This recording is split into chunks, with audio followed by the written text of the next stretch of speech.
Welcome to the Mile High Podcast. This is your host, Dr. Daniel Knowles. Thank you for joining us from whatever altitude you are at. We are at Mile High altitude. Thank you for listening or watching, whatever channel you are watching or consuming this, whether it be on iTunes or Stitcher or YouTube. Make sure you hit subscribe so you're always are dialed into Mile High Tech. And we just passed Mile High 10 or 10th anniversary. So make sure you also dial in being at Mile High 11. Yes, these go to 11. And that will be September of 2023. But meanwhile, I am super thrilled to have as a guest on this episode of Mile High, one of my favorite chiropractors on the planet. I don't just say that. I truly admire, look up to, value, appreciate, and think very highly of Dr. Elise Rigney. Not only is she and her husband, Rocky Rigney, great friends, and she also has helped at Mile High for many years and is an MC at Mile High, and many people know her as a speaker, but she's also really a Mile High homegrown heroine. She serves a tremendous number of people through running a multi-doctor practice, actually multiple practices now, impacting her community, and we'll talk about that and scaling, I'm sure. And she has really a goal of building more confidence in female leadership in our profession, and also really in all leadership. She's got an incredible team of female DCs. She was voted BizWest top 40 under 40 back in 2020, and has had a top 10 chiropractors in Colorado for 6 years running. And she's just an all-around outstanding individual and human being. She launched Chiro Intensive a few years back, and we'll be talking about that as well. Thank you for all you do, Elise, and thank you for joining us today on the Mile High Podcast. Oh my gosh, of course. Thank you. That was the nicest intro. Well, nice people deserve nice intros.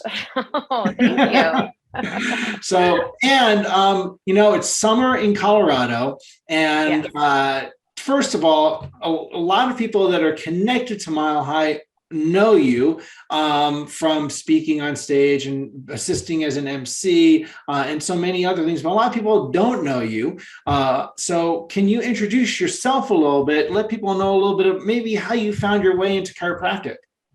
Yes, of course. Well, I think your intro did a lot of great, giving you tidbits about my life, but I found my way into chiropractic. I was actually a CA. So I was a CA in an office in Minnesota, and I was on my way to dental school, passed the DAT, or not passed, but, was into dental, accepted into dental school. On my way there, had a summer between, and I had just gotten back from studying abroad in Norway. And I was like, I'm going to get an easy desk job, and got hired as a CA. And I just fell in love with chiropractic, like instantly knew. I saw a woman coming in with low back pain as her chief complaint, and yet had done rounds of infertility treatment and had 3 babies by the time I graduated chiro school. So I just got to learn an immense amount at the office, which was kind of neat. A full circle moment for me this year was one of those doctors came to Mile High for the first time. So he traveled out here with another chiro from Minnesota, and it was so great to see them. And I owe, a lot to them, like through their mentorship too. And it's pretty neat. I didn't realize how many chiropractors who are on the stages actually interned in his office too. So I had the opportunity to be a CA and get to know really like the ins and outs of behind the scenes of an office. And then during chiropractic school, I worked and I did screenings all the time. I screened so much throughout all of chiropractic school for different doctors around the Twin Cities area. So 15 different clinics I screened for. So I got all of like the marketing and the patient education, and really kind of got to get that confrontation uncomfortableness out while I was in chiro school. And then it just kind of hit the ground running after that. Wow. That's a really interesting place to start, especially since we're going to talk about scaling practice, I'm sure to a degree. Starting out as a CA, now I would imagine that some experiences as a chiropractic assistant, or I really like to think of them as chiropractic paraprofessionals. I think we do a disservice when we call them an assistant, because they really are a paraprofessional healthcare position. We need to lift up our CAs into a more professional standard than most chiropractors unfortunately do. like that that. position can sometimes people will, that could turn them in the wrong office, that can turn them off and see lots of things happen that make this not a career move. And then there are things can happen that to turn them on to make this is something I want to do with my life. What were some highlights of what was going on right in that office that fired you up? Oh my gosh. Well, it was a completely principled office, and they right away educated me as a CA. I got on a care plan. I mean, those were big things where I just really took my adjustments so seriously, and my pre-x-rays and my progress x-rays and all of that. Like I was bought in without actually having to pay for care. I was all about it. And it was kind of crazy when I got to school. Going to student clinic, I'm like, this is just not the same. But I would say, like, we were reading green books. I think just the patient testimonies, that was it for me. Hearing from patients, their lives transform under chiropractic care. I was so bought in that when I got to chiropractic school, I was like living in la la land before getting to chiro school. And then I went to Northwestern, and I was like, you guys don't all love chiropractic? Like, what? Like, you've never been adjusted before? I was like thinking I'd go to chiro school and be surrounded by all these people just like me. And it was the exact opposite. So oftentimes, like, those of us who came out of Northwestern and turned out the way we did, people are like, how did that happen? I mean, there's some incredible chiropractors outside who came from Northwestern, but I think it's, you sought out the Green Books Club, or we even had a Blue Books Club, Trent Schneidecker ran. And so, yeah, I think it was just finding those right people afterwards, but it was that office that it was like, I innately knew, definitely knew. You said a lot of very important things there, but there's one particular I want to point out, which was you taking your exams, adjustments, re-exams, pre-post x-rays all seriously as a CA, as a person that was actively receiving care. So often people give lesser care to their staff, don't do re-exams on their staff, let alone don't do re-exams on their patients to map their progress. Totally. Yep. You're exactly right. And I think sometimes it's like even adjustment times for a team, it's like, throwing them in on not even on a schedule, right? Where it's just like sneaking it in at certain times, and there can be discomfort with that too. Cause I do remember as a CA being like, can I sneak in for an adjustment? But I knew I needed to get Monday, Wednesday, Friday. I was making sure I was getting adjusted, but it was always like finding the appropriate time to do that versus like making time. So in our office right now, we have adjusting hours for team, and they're specifically set where doctors will come in either early or stay late for team adjusting time so that they get that specific care and are able to stay on their care plan too.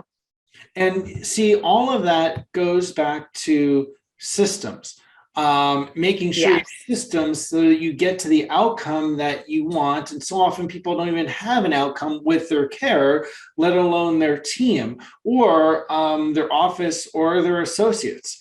So, and if you don't, then you're not going to go too far. Or if you do, it's going to be by luck. And not by intention. So, what are some things that you do to help grow your CAs now? Yeah. So great question. I think a lot of it comes down to consistency with those systems, not just the systems within the office, but your systems for your team. And so defining their roles extremely clearly is super important. So it's not just your front desk or concierge or a tech CA or whatever title you're giving. It's actually going through and saying, here's specifically what you do, down to on Mondays, you're going to run this report. On Fridays, you're going to check out this, like going through and putting specifics on there, having them take ownership over certain stats in the office that they report at Monday meetings to, and having an agenda for every meeting and consistent training. I think training is key, and role playing is key. Oftentimes that is missed. It's done in the beginning, but even in the beginning, when you hire someone in, having that 30, 60, 90-day plan of training where you are making sure you train on it, you role play on it, and they get signatures off on that. And then they get signatures off of when they master it. So breaking that all down where it's not just they hear it once, they have to role play on it, and they have to get approval and signed off that they mastered it to move on to that next level or that tier within your office. But then also that weekly training too, and having an agenda around that, who's leading that, who's the leadership on that? What is that training going to be on? Do they know what the training is ahead of time, or is it spur of the moment? Like, let's train on this because we had a problem with it this week. Is it a positive reinforced training schedule? And then also having meetings and systems set aside with your leadership team too. So, and having an agenda for that. But it's something that, you and I have talked about, but in chiropractic, sometimes just having a meeting schedule and an agenda is so unheard of. But I think if you go to a meeting without an agenda, you're doing a disrespect to the people in that meeting. Right. So making sure you know exactly what you want covered, how long is each section of the agenda for, and what is each person's role. It's not me bringing everything to them, it's who can lead this, who is a master in this area or has a strength in this area and can walk us through this, where it isn't always, where you get to see those strengths in each team member too, and you get to see it continue to develop over time. So for us, we have our doctors meetings on Mondays at 11, where the doctors are all together and able to go through all of their doctor's reports, care plans, patients that they've seen, anything new with patients too, because we all collaborate on patient cases. So our patients or practice members are seeing all of our doctors within our office. So we need to make sure all the doctors are on the same page there. But then after they've done a doctor's report and signed up a patient on a care plan, that they're able to say, okay, let me give you their whole case history. Let me explain the care plan. Let me explain adjustment. I have the proper notes in there, like just double checking ourselves, but then getting us all on the same page too. And even talking about, personal stuff. Sorry, I just lost my mic. Talking about personal stuff with that patient too, that could be really important in their case, or just with rapport with that patient, since there's so many of us getting to know them at a time. So we've got that 1 hour doctor's meeting on Monday at 11. At noon, we have team training or CA training. So our CAs train 3 of those Mondays, and then 1 of those is a full team training because we need to practice pass-offs. We have so many moving parts, a larger team within chiropractic, where we need to make sure we've got that great communication and collaboration happening between doctors and the rest of the team. And then we have our team meeting after that for an hour, where that's fully agenda. That's more statistics. That's bringing all the stats. That's bringing warm fuzzies. We go through our quote of the week. So we've got some fun stuff in there, but we're going through our wellness, any cases we need to follow up on, every single new patient who's been in that month and where they're tracking. It's basically that time to get us all on the same page there too. Doctors are bringing their conversions. So everyone is responsible for their part too. We're going through all of our progress exams and our progress exam forms and talking about wins going on with our patients too. And that's an exciting time. And when we speak of CAs, like you said, it could either go wrong or right, where they are inspired to be a chiropractor or maybe totally turned off.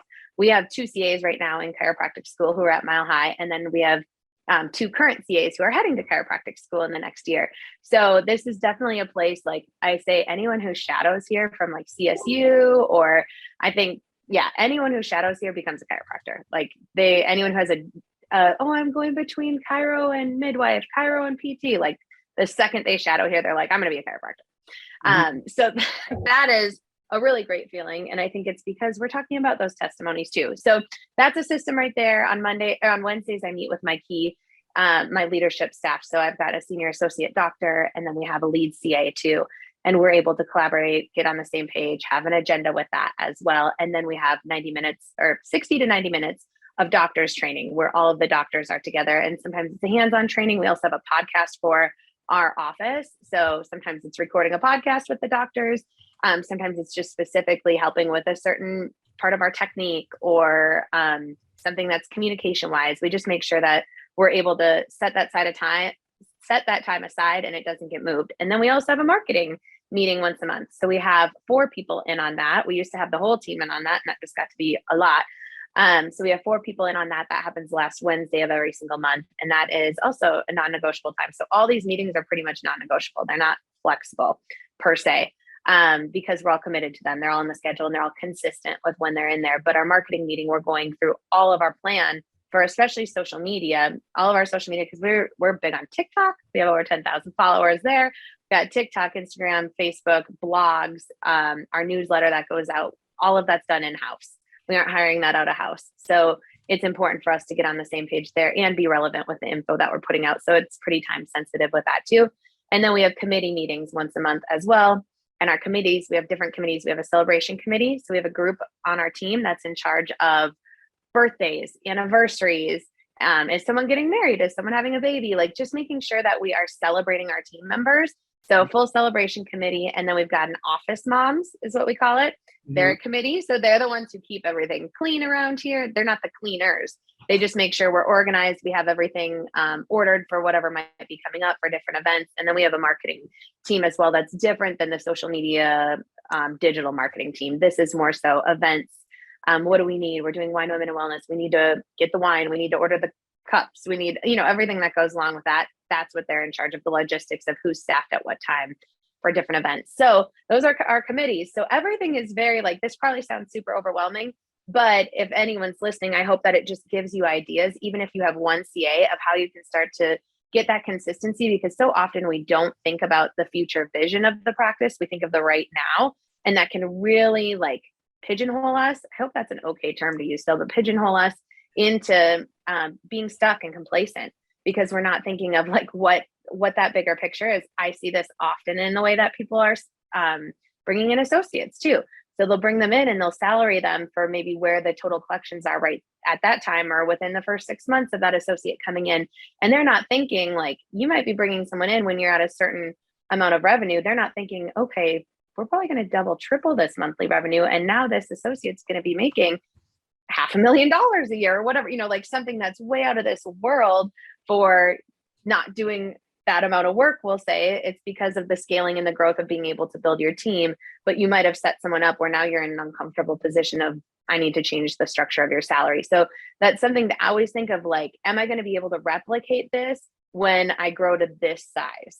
That's important to start. And what do I need to start doing now to be able to grow to that size? And a lot of that is getting organized with your systems, not your chiropractic systems. Those better be organized. There's enough practice management groups out there teaching that, but with your leadership and your team systems. See, now all of these are the things that people wonder why they don't scale their practice, is they don't put even a quarter of that in. Because you and I see that all the time. I've done kind of consulting calls with others where they were reviewing some of our material, and they said to me, just a simple thing, you have this in your policy. Do you do team reviews, reviews of your employees? And I was like, yeah, we do. And the person said, really? You actually do them? I said, yeah, we do regularly. And they said, every chiropractor we've worked with, they don't actually do them with their employees. I was like, well, of course we do. We don't put it in there if we're not doing those things, but it's rampant. And then you do not develop a successful business model. You don't scale it. And the more you dial in those things, it's greater level of complexity, the more impact you can have. Because I know at the end of the day, you put those things in not because you really want to have more work to do, but you want to be able to impact more lives. Right. So you can't impact chiropractic is not going to be able to impact more lives if you don't have things streamlined and systematized. Absolutely. Absolutely. And honestly, it's what your team, it's what gives peace and calmness to your team. So even if this sounds like a lot, as it's going to sound like a lot to a lot of people listening, if they don't have any of this structured, and that's okay. Think of overwhelm as motivation right now, and of, yay, I just learned something I could do to improve. This should be exciting that there's opportunity for growth. But I will say the biggest thing that we can do better as chiropractors, not the biggest, but one thing that we could do better is expectations with our team members and letting them know things as far ahead of time as possible. I've already planned our holiday party for this year, and it's July, right?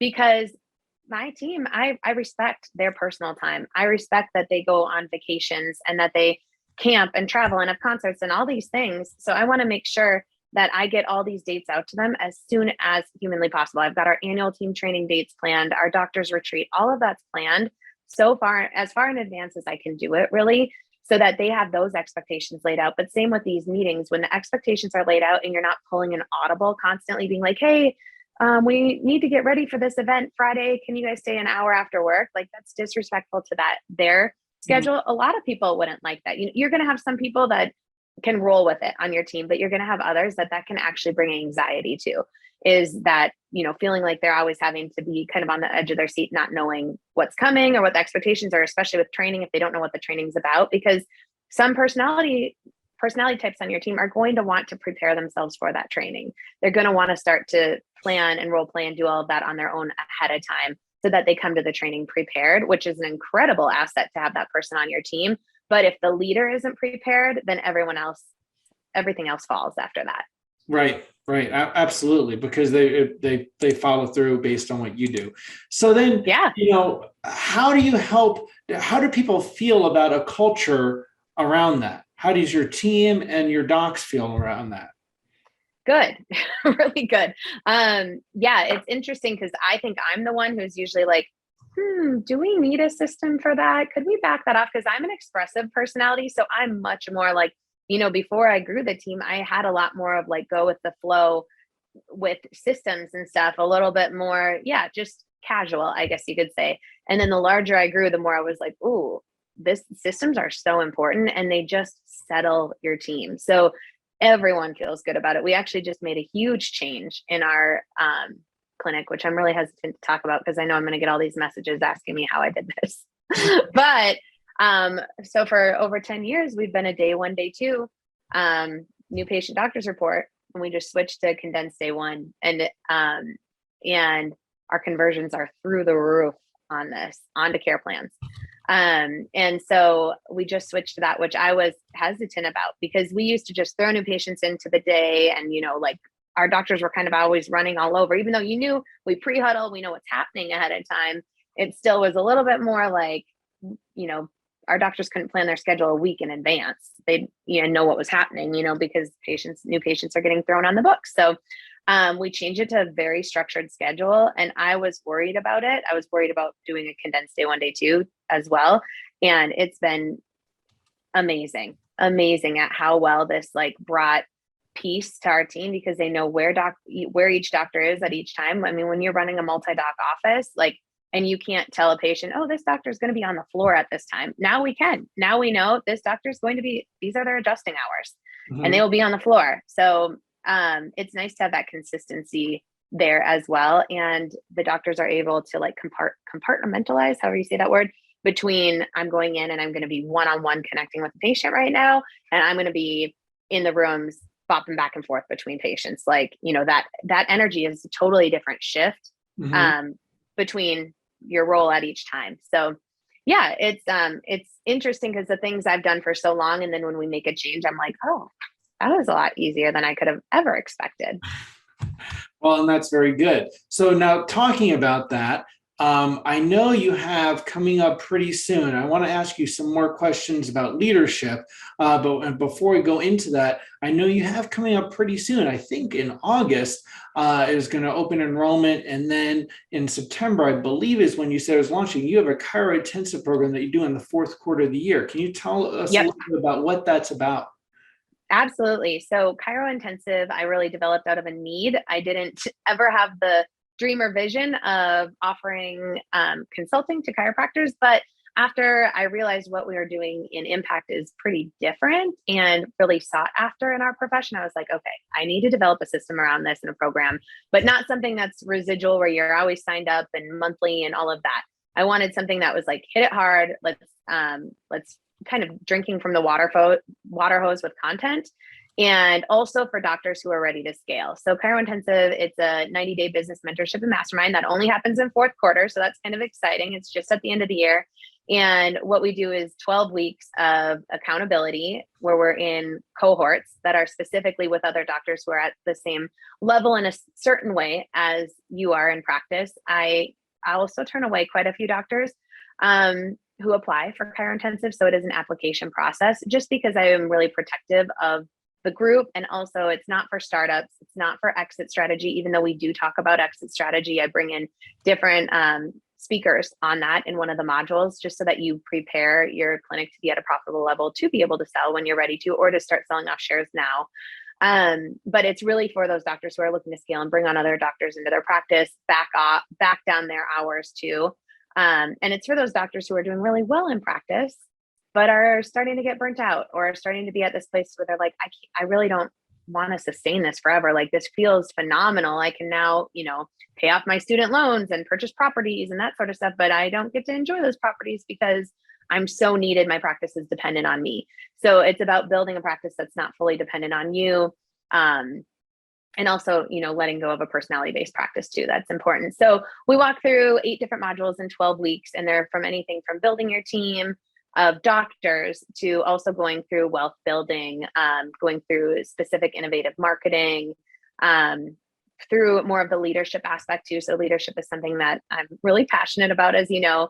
But then I bring in other specialists in different areas too that I interview on in the modules, which is really helpful. They're from outside of our profession. Well, most of them are from outside of our profession, in order to be able to talk on like specific niches too within there. And then we close it out with a full weekend, like a live weekend. Last year was in Dallas. This year is most likely in Denver.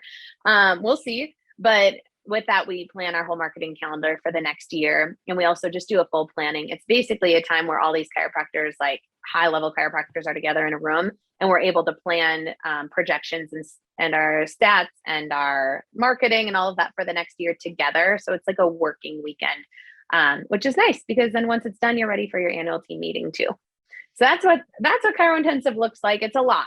It's a lot in 12 weeks. And for people to find out about, it's chirointensive.com. Is that correct? Yep. Okay. Yep, you got it. Chirointensive.com. Cool. I would definitely tell people pay attention to Lisa's social media the next couple of weeks for when that launches. Yeah. And also go to the website chirointensive.com so you can be one of those that gets to be there. That being said, I certainly hope it is going to be in Colorado, because I know there'll be a lot of Mile High docs that will really want to be part of that. Now, also, that being said, Mile High, you got to tell us a little bit about your experience being at Mile High in 2022 here. Yeah. Oh my gosh. 2022. I mean, I feel like every year I'm like, this was the best year yet, but it was seriously like, I just left there like on like a high cloud. Like I felt so incredible leaving. And even just each night I'd call my husband and I'd be like, oh my gosh, it's like the speakers were lined up to cue each other up. And a lot of people thought that's what we did. Not to say, maybe you could take some credit for it, right? But you would have thought that you gave them their topics and put them in order, because it was like they would just cue each other up and you'd be on fire after this doctor had finished and you'd be like, I want more. And then all of a sudden the next doctor would give you more. And it was like, gosh, we started Thursday night with kind of like the freedom fighters, I would say. Like it was Joe Arve, Kim Thor Adams, and Devin Verana. And it was like the best way to kind of come back from, I hate to talk about the pandemic, but like, even though we still functioned throughout, still had Mile High throughout all of that, it was like, it just felt like a refresh, I guess you could say, coming back. And there were so many doctors at this Mile High that it was just like, just a good like family reunion almost, I would say. And a lot of content delivered, like a lot. And I'd say no rinse and repeat speaker content, because you see that in our profession a lot, where you hear one doctor speak and the year they come back, the next year they have the same talk again, where right. I think like the level just keeps rising. Maybe it's within our profession, but definitely at Mile High, people brought their A game. And it was kind of cute because I had docs, since I get to be an MC, I, get to, constantly connect with these doctors who are speaking. And I had docs who were speaking on Saturday who were coming up to me on Friday, like, oh my gosh, I need to go work on my talk. Like the level of speakers here, like I need to go get mine, like they were feeling the pressure. And I was like, that is a phenomenal thing to be at that point where you're so inspired by those speakers up there that you just want to come back and deliver the goods too. So yeah, it was amazing. I loved the hotel we were at this year, and the venue. All of it was just such a great time for connection. And then of course the conversations that happen afterwards, and the late night staying up and continuing to connect is really fun too. Yeah. Well, I'll tell you, a lot of intentionality goes into selecting the speakers and putting them in the sequence that we do. And that from participating as an MC. It's incredible that the speakers really do bring their A game. It's yeah. You do not hear them, because we've been at the things where I've heard this person tell this story 5 times or do this right. talk at 3 different places this year or something like that. And that doesn't happen at Mile High, which is I'm really glad to see that the speakers take it that seriously and really do an incredible job. I'll add what I like, the audience. The audience was so engaged and so appreciative and so much of a community and connection. I think people go just as much to see the speakers as they do to see the people that are there, that I are agree. attending. Yep. I definitely agree. And the other thing that I like about Mile High is that there's a lot of mingling between everyone. So it's the docs who are driving, our local docs, and then the docs who fly in, and the speakers. It's not this hierarchy of like the speakers coming in and leaving, which you do see. I'm just, you know me, I like to tell it like it is, right? Right. And you see that in our profession where or the speakers will be like almost snooty or too good to talk to anyone else, you people below me, like you don't see that. You don't see that Right. at Mile High. And I think that is just so lovely to have that collaboration between everyone. Everyone is, accepting and sharing and just there for each other. Yeah, and the camaraderie is absolutely amazing. In fact, I'm having a thing. I think it's going to be time for us to bring back at least Mile High Philosophy Nights in some format, so people have that community. People definitely need it. Well, I just bought a building and it's 9,800 square feet. So, we've got some space if we need to. Well, that's good to know. Well, we'll see what transpires. The Mile High State keeps getting more interesting. It's also, you were at the first, the second, all of them. Yeah, everyone. Yeah, every single one. So you've been at every single one. One of the few people, you and I are one of the few. I guess Joel Kinch would also say has been at every one, and a small handful of other people. So, but it's really been amazing to see the Mile High State change in terms of becoming this hub that people know great stuff for chiropractic is happening in Colorado. I agree. And I think more great stuff for chiropractic is on the horizon for Colorado too. Yes, I have no doubt. So now talking about, scaling, you're not going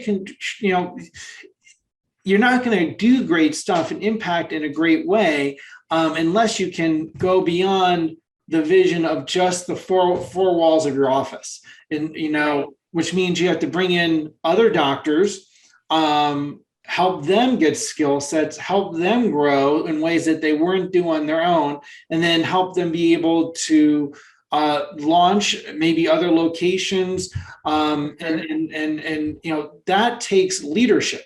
It takes going beyond thinking about yourself. And a lot of chiropractors tend to, they don't get beyond thinking about their own success or just their individual office four walls, being able to pay the bills or something like that. So, what are some steps that you think are very important for people to scale beyond just themselves and one or two CAs? Yeah, I think it takes inner work first, I would say, of getting your ego out of the way as much as possible. And even prepping your clinic to be prepared to bring in another doctor in the first place is really important. So small things to prep or, does your office speak to, is it all about you as far as is your name in the name of your office? Is your name what's known around town, or is it the name of your business? So for us, it's Impact. Impact is the chiropractor for Northern Colorado, for Fort Collins, for Loveland. It's what's recommended all the time. It's not Dr. Elise.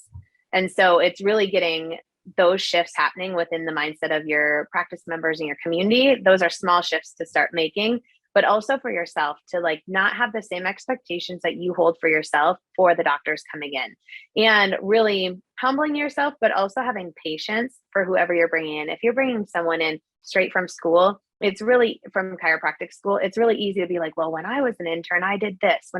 I literally just found my pay stub actually from my first associateship just yesterday. And I looked at it and I was like, my CAs make more than this. All my CAs start out making more than this. And I was like, oh my gosh. And that was in 2011 at the highest volume clinic I've ever heard of, actually. And so it's crazy to if I had the expectations of what was put on me, 80-hour work weeks, we had 2,600 patient visits a week there for the amount that I was being paid, I would never be a great leader because I was miserable, stressed out, gaining weight by the month there. And I would never want the life I had there for anyone else. So I knew I needed to shift my expectations of others, because I put myself into that position, but I don't need to put anyone else into that position. So I think it's letting go of what you did to build your practice, or you did as an associate, and just resetting, like, how would I want to be treated if I was an associate doctor right now? What would that true, like, work-life balance look like? How would I like, we talk about stressors all the time to our patients, but yet we take on all this stress in our own lives, or don't follow the same recommendations, right? Mhm. And so I think it's a lot of mindset shift for yourself first, but then it's also like some basics in business, like making sure you're saving at least half their salary of what you're going to offer. I wouldn't bring in a doctor and expect them to see that. I wouldn't expect to see that ROI on them instantly. Do I? Almost always. Yep. Almost every doctor I bring in, I do. But you can't expect that, especially if we're going from student to intern to doctor. So I think it's just being smart with your business and making sure you have that money saved, and you're not expecting those doctors to make that money for the business in order to pay them. And I would just say prepping patients and prepping team too, to make sure that you don't have these like hierarchy levels. Of course, you are the owner. The final decisions are made by you, but when it comes to the way that patients look at doctors, you really want to have more of that even playing field in your office, so that patients aren't expecting to see the owner, or, having that hierarchy in their mind, right? That they really place you guys all as a team of doctors. Just like if you went to the hospital, if you went to an orthopedic hospital clinic or whatever, you wouldn't be like, who's the owner? Who's been here the longest? You'd just be like, oh, that doctor is good with shoulders. I don't know. I obviously have never been to an orthopedist, but that's who I'm going to see. Great. I don't go and like compare all the doctors, at all. I just go to whoever I'm put on the schedule with. And that's what most people do. And if we can create our offices to be like that, that's how you have a truly collaborative practice, and happy patients and happy team. Right. Hey, I like that. You need to have happy patients and happy team. And Yeah. actually, I just discussed that at a team meeting this morning. We have a new team member in our office, and it was her first half day. And she said, the first thing she said was, I just like how welcoming this is. It's feeling like there's happy people that are happy to be here. And, and it's creating an environment that takes intentionality, right? And I know you put a lot of intentionality to all this. Anybody listening to this knows that, well, one, you're going to know what you get out of Chiro Intensive, because there's a lot of intentionality. If there's this intentionality that she's putting in the office, that what Dr. Elise Rigney will put into that program. But also that's what you need to do in your own office if you're going to have any kind of level of impact beyond just seeing that one person on the table. And obviously every person and every adjustment is vital, so I don't want people to take that the wrong way. However, you need to live a life worthy of the calling of being a chiropractor, which means we have a lot of lives to impact for the better. So any last things that you would like to share with people to help them have impact more lives? I would say the last thing I want to share is, if you haven't already, get to Mile High. And if you have already, buy your ticket again. And because each year is different, especially, honestly, like I think about if I would have come to Mile, I've been there every year, but if I would have came Mile High 3, we'll just say in the beginning, and you're judging your experience based off of Mile High 3, it has transformed transcended, I would say, since then. Not that there was anything negative to say about back then, but I'd say give it another chance. If you think it is one way, or it was one experience that you had before, like, holy moly. The speakers who we've had the last couple of years, who we don't have back to speak, still buy their ticket and come. So I think that speaks volumes. Does that make sense what I just said? So like if someone spoke 2 years ago, they aren't coming back just because they're invited to speak. They come back when they're not invited to speak because they love this. They love Mile High. So I'd say that is like my biggest shout out, is just get connected within chiropractic.